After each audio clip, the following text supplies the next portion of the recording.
probably clicked this video because you want to figure out what kind of pen you want with your Surface Pro. Let's get right into it. The Raphael pen retails for approximately $50, whereas the Surface pen retails for around $120. If we're just looking at the price points here, I would definitely say the Raphael wins. Besides the price point, the Raphael's greatest strength is its pressure sensitivity. I don't know the nitty-gritty technical details, but I'll demonstrate for you in this clip here. This can be particularly useful for artists who use the Surface Pro mainly for digital art, but only if they really require that pressure sensitivity in their artwork. So if you really like realistic sketching, for example, where it requires you to have a light hand in light shaded areas and a heavier hand in darker shaded areas, then you might prefer the Raphael. But in my case, my artwork is pretty simple, so I don't really need that much pressure sensitivity. In fact, the reason why I prefer the Surface pen is actually because when I write on the surface, I like that it gives an even pressure consistency throughout my writing. Compared to the Surface pen, the Raphael, due to its extreme pressure sensitivity, kind of makes my writing look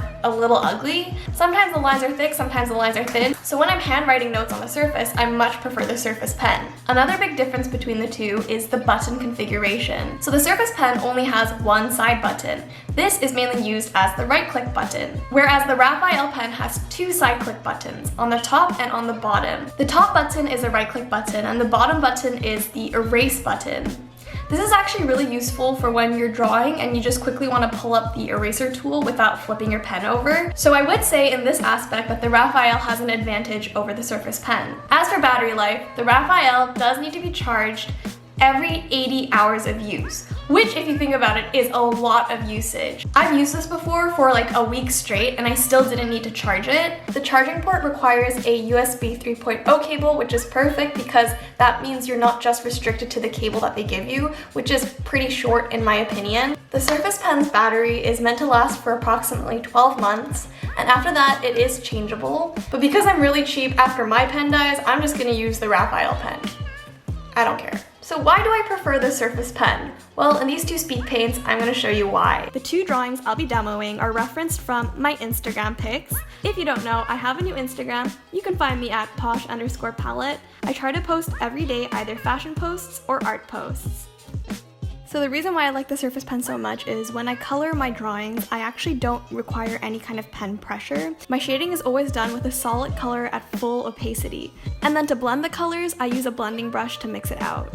Because my style is a bit more simplified, I also really prefer the uniformity of the lines with the Surface pen. I've seen other videos where other artists say that the Raphael gives them less jitter or cleaner lines, so it really depends on preference. I personally am a heavy-handed person when I draw, so maybe that's why the Raphael's pressure sensitivity doesn't work for me, because I have inconsistent pressure in my hands.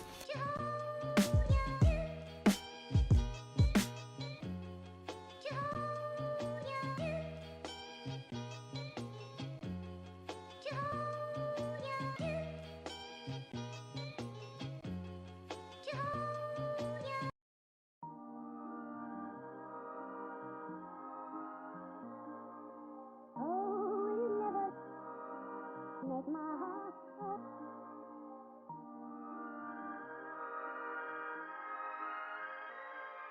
This next drawing was done with a Raphael pen, and I didn't really like how it turned out. It's not entirely the pen's fault. I was having a bit of trouble figuring out what color palette I wanted to choose for this one, but as you can see while I'm sketching, the line variation is very different from the last drawing. There are a lot of thinner lines, and I actually don't like using this pen, especially in Clip Studio Paint with a pencil brush. I have to press really hard in order to get a decently visible line. If I don't press hard enough, the line turns out very thin and narrow, and this actually makes it hard for me to do blocking.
So the Raphael does have better pressure sensitivity as well as tilt recognition, but it's so minimal, for me anyways, that it doesn't really matter when I'm sketching or even when I'm coloring my drawings. In conclusion, if you don't have a stylus yet, then I recommend actually getting the Raphael 520. Because it's less than half the price of the Surface Pen and technically better for artists, I think it makes sense economically to just get this pen. But if you already have the Surface Pen because you bought it in a package with a Surface Pro, then I don't see a need to actually go out of your way and get the Raphael. If this was helpful for you, then please give this video a thumbs up. And if you like my face, as well as my content, then subscribe. I try to upload every Wednesdays and occasionally on Saturdays. See you guys in the next video. Bye!